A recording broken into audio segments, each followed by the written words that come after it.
आइए देखते हैं कि गांव के लोगों के साथ क्या हुआ था। एक दिन गांव की 3 औरतें, जिनका नाम श्यामा, रूपा और सपना होता है, आपस में बैठकर बातें कर रही होती हैं। अरे रूपा बहन, मैं तुम्हें क्या बताऊं, मेरी सास ने तो मेरा दिमाग खराब कर रखा है। अगर मेरा बस चले तो मैं उसकी जान ही ले लूं। अरे क्या हुआ श्यामा बहन, इतना गुस्से में क्यों हो? शांति मौसी ने क्या कर दिया? हाँ तुम घर में अकेली हो ना, इसीलिए इतने मजे से रहती हो। हमसे पूछो जिनकी सास है, एक तो खाती है इतना, रोटी बना बना कर मेरे तो हाथ ही थक जाते हैं, ऊपर से हर काम में कमियां निकालती हैं। सही कह रही हो श्यामा बहन, मेरी कहानी भी कुछ कुछ तुम्हारी तरह ही है। मैं तो जरा सा अपने मर्द के साथ बैठ क्या जाऊं, पता नहीं कहां से बुढ़िया को खबर मिल जाती है, वहीं आकर सर पर खड़ी हो जाती है।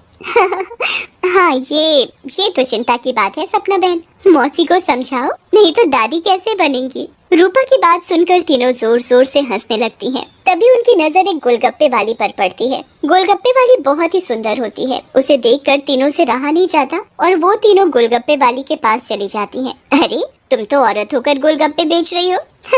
ये तो पहली बार देखा है। अरे तो बहन, इसमें बुराई क्या है, कोनो गलत काम थोड़ी ना कर रहे हैं, मेहनत कर रहे हैं। वैसे आप लोग खाओगे गोलगप्पे? बातें तो बहुत अच्छी बनाती हो, चलो देखते हैं गोलगप्पे कैसे हैं। उसके बाद श्यामा और सपना दोनों गोलगप्पे खाने लगती हैं और रूपा वहीं खड़ी हो जाती है। रूपा को ऐसे खड़े देख गोलगप्पे वाली बोलती है, अरे बहन, आप नहीं खा रही गोलगप्पे? क्या हुआ, कहीं आपको अपने फिगर खराब होने का डर लग रहा है क्या?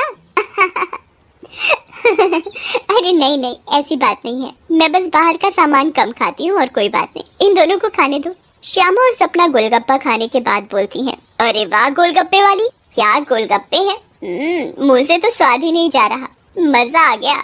ऐसे गोलगप्पे मैंने जिंदगी में कभी नहीं खाए, तुम तो रोज आया करो, मैं तो रोज ही खाऊंगी। हाँ हाँ हाँ बहन जी, ये भी कहने की बात है, अब तो मैं रोज ही आया करूंगी, नया नया काम जो खोला है।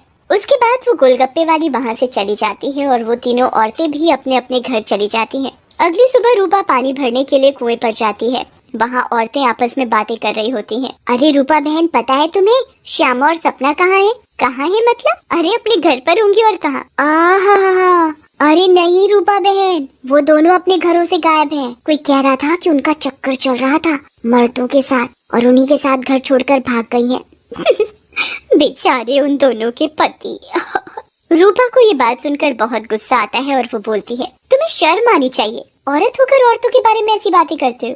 ऐसा कहकर रूपा वहाँ से चली जाती है। शाम को वही गोलगप्पे वाली गांव में फिर से आती है। चीनू और टीनू नाम के 2 मंचुले उसे देखकर बोलते हैं,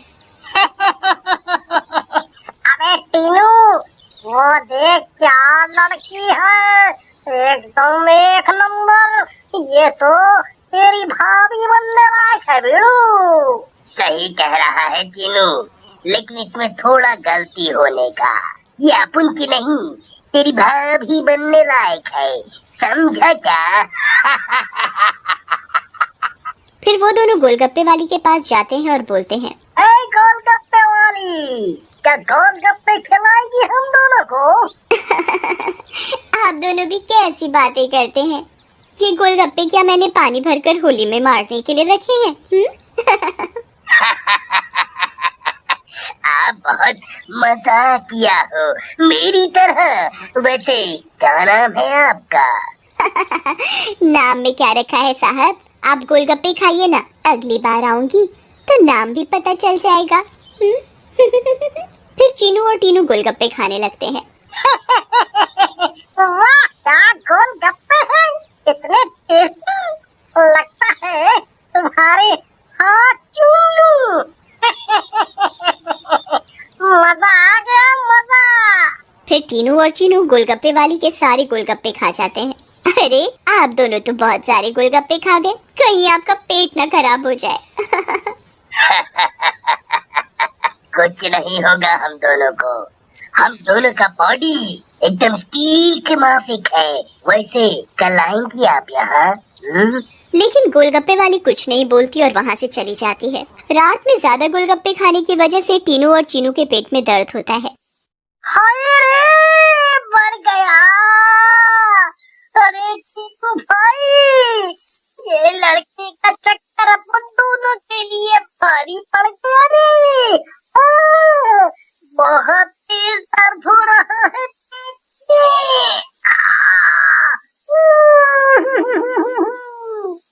सही बोल रहा है भाई, अपन के पेट में भी बहुत गुड़गुड़ गुड़गुड़ सा हो रहा है और टॉयलेट तो कई बार होकर आया। मर गया रे, फिर से आ गई। तीनू और चीनू दर्द के मारे पेट पकड़कर बैठे होते हैं। तभी वो गोलगप्पे वाली उनके पास आ जाती है और बोलती है क्या हुआ मेरे आशिकों, ऐसे क्यों बैठे हो? पेट में दर्द हो रहा है क्या? तुम्हें पता था क्या मिलाया है तुमने इसमें, बताओ। लेकिन तभी गोलगप्पे वाली चुड़ैल के रूप में आ जाती है। उसे ऐसे देखकर टीनू और चीनू दोनों घबरा जाते हैं और भागने लगते हैं। ये क्या हो गया आप लोगों के साथ? हम तो परी समझ रहे थे, ये तो चुड़ैल निकली। अब हम क्या करेंगे? भागो रे भागो, अपनी जान बचाकर भागो। अब हम क्या करेंगे?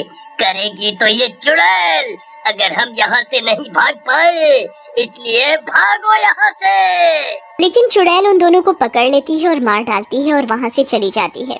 इसके बाद तो मानो ये रोज की बात हो जाती है। रोज वो चुड़ैल गोलगप्पे वाली बनकर आती और गोलगप्पे खिलाकर रात में लोगों को मार डालती। इन सब से गांव वाले बहुत परेशान हो जाते हैं और एक दिन पंचायत बिठाते हैं। पंचायत में रूपा भी जाती है। अरे भाइयों, गांव संकट में है, हम सबको मिलकर इस समस्या का समाधान निकालना पड़ेगा, नहीं तो एक एक करके पूरा गांव ही खाली हो जाएगा। तभी रूपा का पति दीनू बोलता है, लेकिन सरपंच जी, हमें तो कुछ पता नहीं है कि ये सब कौन कर रहा है, या लोग अपने आप घर छोड़कर जा रहे हैं। सही कह रहे हो दीनू बेटा, लेकिन हम ऐसे शांत तो नहीं बैठ सकते और अपने गांव वालों को जाने नहीं दे सकते। हमें कुछ तो करना ही होगा। हाँ। फिर पंचायत में कोई भी फैसला न निकलने पर सभी गांव वाले अपने अपने घर चले जाते हैं। उसी दिन दोपहर में चुड़ैल फिर से गोलगप्पे वाली का भेष बदल कर गाँव में आती है। रूपा उसके पास जाती है और बोलती है, अरे गोलगप्पे वाली, जरा गोलगप्पे खिला दे, सुबह से मन खराब हो रहा है, शायद चटपटा खाने से ठीक हो जाए। लेकिन तभी उसकी नजर गोलगप्पे वाली के पैरों पर पड़ती है। गोलगप्पे वाली के पैर उल्टे होते हैं। रूपा ये देखकर समझ जाती है कि हो न हो ये इसी का किया धरा है। रूपा सब समझने के बावजूद गोलगप्पे खाने लगती है और खाकर वहाँ से चली जाती है और दीनू के घर में जाकर सारी बात बताती है, जिसे सुनकर दीनू बोलता है, तुम पागल हो गई हो क्या रूपा? अगर उस गोलगप्पे वाली पर तुम्हें शक था तो तुमने गोलगप्पे क्यों खाए और अपनी जान जोखिम में क्यों डाली? मैंने अपनी जान जोखिम में नहीं डाली। तुमने एक बात पर ध्यान नहीं दिया, गांव में जितनी भी लाशें मिली हैं वो सिर्फ आदमियों की हैं, एक भी औरत की नहीं है। इसका मतलब ये है कि ये चुड़ैल अभी सिर्फ आदमियों को मार रही है। लेकिन रूपा, फिर भी औरतें तो गायब हो रही हैं और वो चुड़ैल निकली तो तुम उसका मुकाबला कैसे करोगी? हम औरतों में बड़ी शक्ति होती है, हम अगर अपनी पर आ जाएं तो किसी को भी अपने बस में कर लें। ये तो एक चुड़ैल है, इसे मैं देख लूंगी। तुम चिंता मत करो। फिर रूपा और दीनू अपने कमरे में सो जाते हैं। लेकिन रूपा की चिंता में दीनू को नींद नहीं आती और वो आंख बंद करके लेटा रहता है। रात में चुड़ैल उन दोनों के कमरे में आती है और रूपा को यूं आराम से सोते हुए देखकर हैरान रह जाती है। ये औरत तो वाकई बहुत निडर है, क्या मत सो रही है, लेकिन आज के बाद डरेगी। ऐसा कहकर चुड़ैल सोती हुई रूपा को उठा लेती है और जंगल की ओर चल पड़ती है। दीनू भी चुपचाप चुड़ैल का पीछा करने लगता है। चुड़ैल एक गुफा के सामने पहुंचकर रुक जाती है और गुफा को खोलती है। खुल जाओ सिमसिम। गुफा का दरवाजा खुल जाता है और चुड़ैल अंदर चली जाती है। दीनू भी चुपके से उनके पीछे पीछे अंदर चला जाता है। अंदर जाकर चुड़ैल रूपा को एक अंधेरे कमरे में ले जाती है और रोशनी करती है। जैसे ही वहाँ रोशनी होती है, गांव की बाकी औरतें भी रूपा को दिखाई देती हैं। श्यामा और सपना भी वहाँ होती है। अरे चुड़ैल, ये सब क्या है? गांव की औरतें, तुम ये क्या कर रही हो? लेकिन चुड़ैल कुछ नहीं बोलती। रूपा बहन, ये चुड़ैल पूर्णिमा के दिन हम सब औरतों की बलि देगी, बचा लो हमें। ये बचाएगी तुम्हें। इसकी जान तो खुद खतरे में है। तभी वहाँ दीनू आ जाता है और बोलता है, रूपा की नहीं चुड़ैल, बल्कि तू खतरे में है। दीनू सब औरतों को जलती मशाल दे देता है। चुड़ैल, तूने हमको और गांव वालों को बहुत परेशान किया है, गोलगप्पों की कसम तुझे छोड़ेंगे नहीं। ऐसा कहकर औरतें चुड़ैल के ऊपर मशाल डाल देती हैं और चुड़ैल जलने लगती है। मुझे जाने दो, छोड़ दो। लेकिन चुड़ैल थोड़ी ही देर में जलकर भस्म हो